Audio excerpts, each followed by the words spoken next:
할렐루야. 복되고 거룩한 날 보내기를 주님 이름으로 축복합니다. 화요일 아침 우리가 에스더 9장 말씀을 보겠습니다. 1절에서 10절의 말씀입니다. 아달월 곧 12째 달 13일은 왕의 어명을 시행하게 된 날이라. 유다인의 대적들이 그들을 제거하기를 바랐더니 유다인이 도리어 자기들을 미워하는 자들을 제거하게 된 그날에 유다인들이 아하수에로 왕의 각 지방 각 읍에 모여 자기들을 해하고자 하는 자를 죽이려 하니 모든 민족이 그들을 두려워하여 능히 막을 자가 없고 각 지방 모든 지방관과 대신들과 총독들과 왕의 사물을 보는 자들이 모르드게를 두려워하므로 다 유다인을 도우니 모르드게가 왕궁에서 존귀하여 점점 창대하매 이 사람 모르드게의 명성이 각 지방에 퍼지더라. 유다인이 칼로 그 모든 대적들을 쳐서 도륙하고 진멸하고 자기를 미워하는 자에게 마음대로 행하고 유다인이 또 도성 수산에서 500명을 죽이고 진멸하고 또한 바산다다와 달본과 아스바다와 보라다와 아달리아와 아리다다와 바마스다와 아리세와 아리데와 외사다 곧 함무다다의 손자요 유다인의 대적 하만의 10아들을 죽였으나 그들의 재산에는 손을 대지 아니하였더라. 아멘. 유다 사람들이 이제 대적들을 진멸하기 시작합니다. 어떤 공동체든 그 지도자가 어떤 자인지에 따라서 그 운명이, 그 공동체의 운명이 좌우되기도 합니다. 영향력이 있기 때문에 그래요. 그래서 그 공동체가 평안하려면 지도자가 평안해야 되는 것이 분명하고 그 지도자가 평안하지 못하면 그 공동체 역시 마찬가지로 무언가 모르게 불안하기 마련입니다. 그 공동체는 작게는 내가 속한 가정일 수 있습니다. 그 가정에도 분명히 가장이 있잖아요. 그걸 지도자라고 하지 않습니까? 좀 더 확장해 보면 직장도 그렇고 클럽도 그렇고 아니면 교회도 그렇고 나라도 마찬가지입니다. 그것이 공동체라고 하는데 그 공동체들마다 리더십이 분명히 있기 마련이지요. 가장에게 평안함이 있고 행복이 있다면 가정은 평안한 것은 두말할 필요도 없을 것입니다. 그렇지만 가장에게 늘 불만이 있고 뭔가 심중에 평안하지 못한 것, 그로 하여금 불만이 있게 한다면 그 모습으로 인해서 가족들도 역시 불안하기 마련입니다. 종교 지도자도 그렇습니다. 교회를 봐도 그렇습니다. 나라를 봐도 그렇습니다. 자신의 안위와 목적만을 추구하려고 나아가는 지도자라면 그 공동체는 샬롬할 수가 없습니다. 그래서 지도자의 제1덕목이 뭐겠습니까? 겸손함이에요. 그리고 나를 바라봄이 아닌 우리를 바라봄. 그 마음이 덕목이 제1덕목이라고 저는 생각을 합니다. 사실 에스더 전체를 통해서 볼 때에 제국의 통치자인 아하수에로 왕은요 그렇게 큰 영향력을 행사하고 있는 것 같지는 않아요. 그렇지만 그의 영향력은 굉장합니다. 그가 서명한 조서에 서명한 그 서명은 큰 위력을 발휘합니다. 그가 다스리고 있는 127도의 모든 곳곳에 영향을 미치기 때문에 그가 판단하고 그가 결정하는 것, 그가 서명하는 그것에 얼마나 많은 사람들이 영향을 받습니까? 그래서 그가 생각하고 지혜를 짜내어 결정한 것이 아니라 그의 주변에 있는 신하들에 의해서 조서가 만들어진 것이라 하더라도 그 왕의 권위는 그 조서를 통해서 나타나는 것이기 때문에 그 조서를 만드는 이가 어떤 사람인지가 굉장히 중요하다고 할 것입니다. 여하튼 그날이 되었습니다. 아달월 13일. 그날은 유다인의 운명이 결정되는 날입니다. 대적 하만에 의해서 모든 유다인들이 죽임을 당하는 그날이었지만 왕이 그 조서를 덮을 만한 새로운 조서에 사인을 했기 때문에 그 조서가 덮여지고 더 큰 조서가 발휘하는 날입니다. 그러면서 유다인들이 오히려 대적을 무찌르게 된 날이지요. 게다가 다른 민족들도 유다인 편에 서서 그들이 칼로 대적을 진멸하도록 돕습니다. 하나님의 백성의 삶에는 언제나 역전이 있습니다. 반전이 있습니다. 그 반전으로 승리하는 경우가 참 많습니다. 성경에는 그 일들이 얼마나 많이 기록되어 있는지요. 골리앗이 그렇게 소리 지를 때 이스라엘 군대에는 누구 하나 대항할 자가 없었지만 소년 다윗이 나타남으로 상황이 반전되었습니다.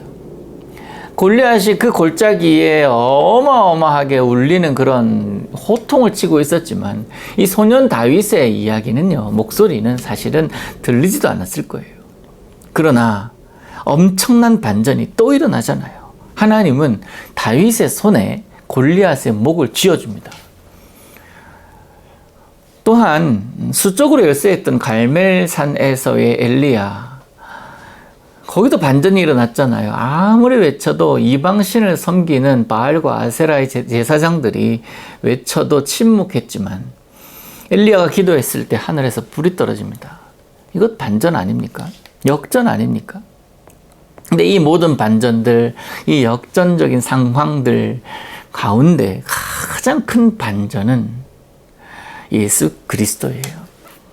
여러분, 우리가 고백하잖아요. 심판받아서 죽음, 사형, 그 판결을 받아 마땅한 죄인이 아니야, 의인이야 라고 변호해 주시는 우리 예수님을 만나지 않았습니까? 예수 그리스도의 십자가 은혜가 가장 큰 역사상 반전이라고 저는 생각을 해요. 우리가 누리고 있는 반전은요, 엘리야나 다윗이 경험한 반전과는 비교할 것이 못 됩니다. 그래서 예수님이 천국에서는 그 십자가 사건을 경험한 신약 시대의 사람들이 그 사실을 모르는 구약 시대의 사람들보다 큰 자다라고 우리 지난 수요일에도 함께 말씀을 나누지 않았습니까? 여러분, 이 사실을 믿으신다면 십자가 사건, 그 십자가의 은혜를 붙들고 사시기를 바랍니다. 내가 당하는 고난도 있고요, 억울함도 있습니다. 낙심할 만한 것들이 삶에는 참 많이 있잖아요. 이해 안 되는 상황도 너무 많습니다. 그런데 성경은 계속 이야기해요. 고난에는 뜻이 있다. 우리들의 삶 가운데는 하나님의 뜻이 있다라는 거예요. 우리가 경험하는 어려운 일들에 하나님의 뜻이 없거나 나아가서 하나님의 무관심 때문에 사탄이 우리를 이렇게 만들어 간다면 그래서 어떻게 하나님을 우리가 믿고 따르겠습니까? 그러나 하나님은 결코 우리를 한순간도 잊지 않으시는 분이시다라는 것을 기억하시기를 바랍니다.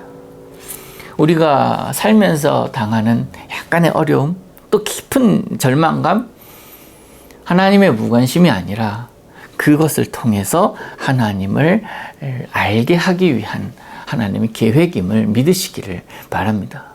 그래서 고난이란 뭐냐라고 물었을 때 어떤 사람이 이런 얘기를 합니다. 앞으로 다가올 영광과 승리의 전주곡이다라는 이야기를 해요. 대단하죠? 멋진 말 아닙니까?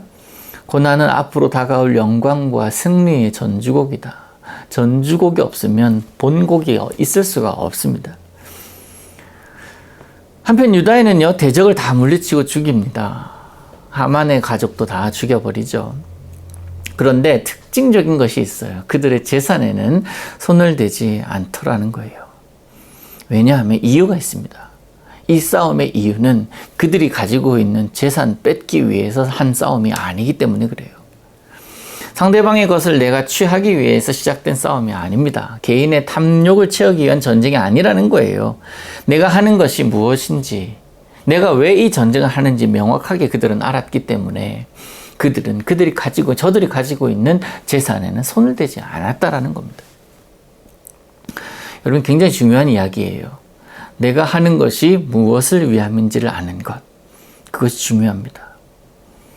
학생이 공부하는 이유가 무엇인지를 알면 공부가 돼요. 공부해라 부모님이 강조하기 때문에 하는 공부는요, 억지로 하는 공부예요. 그럼 재미가 없습니다. 그런데 내가 이루고자 하는 것이 명확하다면 그것 때문에 하는 공부는 재미가 있을 수밖에 없고, 또 내가 자발적으로 동기를 부여하게 되는 것 아닙니까? 사장님들도 마찬가지 아닙니까? 사장님들이 일하는 이유가 무엇인지를 알면 일이 재미가 있어요. 단순히 돈을 벌기 위함이라면 수단과 방법을 가리지 않을 겁니다. 이윤축을 위해서 기업은 운행되니까요. 그런데 돈을 벌어서 그것을 얻다가 쓰기 위해서 돈을 버냐? 소명이에요. 그 돈을 벌어서 하나님께 영광 돌리고 하나님을 드러내는 데 사용하기를 원한다라고 생각하면서 일을 한다면, 일을 하는 과정 가운데 오는 유혹이나 부정적인 생각들, 불이함, 그런 돈은 주님께서 원하시지 않기 때문에 그런 것을 생각하지 않습니다. 거기에서 오는 데미지, 거기에서 오는 손해입음도요, 감당합니다. 조급해하지 않아요. 하나님께서 하실 것이기 때문에 그렇습니다. 성도는 그러해야 합니다. 나를 통해서 하나님이 무엇을 이루시기를 원하시는지를 분별할 수 있어야 하는 거예요. 나를 이곳에 세우신 이가 하나님이시고, 하나님께서 왜 나를 이곳에 세우셨는지, 왜 나를 이것을 하게 하시는지를 알면 즐겁습니다. 사랑하는 성도 여러분, 성도는 더 이상 자신의 유익을 구하며 살아가는 자가 아닙니다. 하나님의 영광을 드러내는 삶을 사는 자가 성도입니다. 우리는 성도예요. 오늘을 살 때 여러분을 향한 하나님의 뜻이 분명히 있음을 기억하시기를 바랍니다. 그리고 또한 며칠 남지 않은 올 한 해 돌아보면서 과연 나는 내가 서 있는 가정에 참된 리더십으로 섰나? 내가 몸담고 있는 나의 직장에, 그리고 나의 교회에서 내 뜻을 이루려고 하는 것이 많았나, 아니면 주님의 뜻을 이루려고 하는 것이 많았나를 곰곰이 생각해 보시기를 바랍니다. 내 직장은 주님께서 경영하시는 직장이 되기를 원합니다 라고 고백을 하는데, 설사 주님은 경영에 전혀 개입을 못하시고 내가 생각하는 대로만 운행되고 있는 것은 아닌지, 교회도 마찬가지요, 가정도 마찬가지입니다. 사랑하는 성도 여러분, 주님께서 여러분 보시고 흡족히 여기실 만한 그런 모습이 오늘을 살아가는 여러분에게 있기를 우리 예수님의 이름으로 축복합니다. 기도합니다. 하나님 아버지, 오늘도 주님께 의탁합니다. 주님께서 세우신 자, 그 자리에서 내가 주님의 뜻에 합당하게 살게 하옵소서. 오늘도 주님께 의탁합니다. 예수님의 이름으로 기도합니다. 아멘.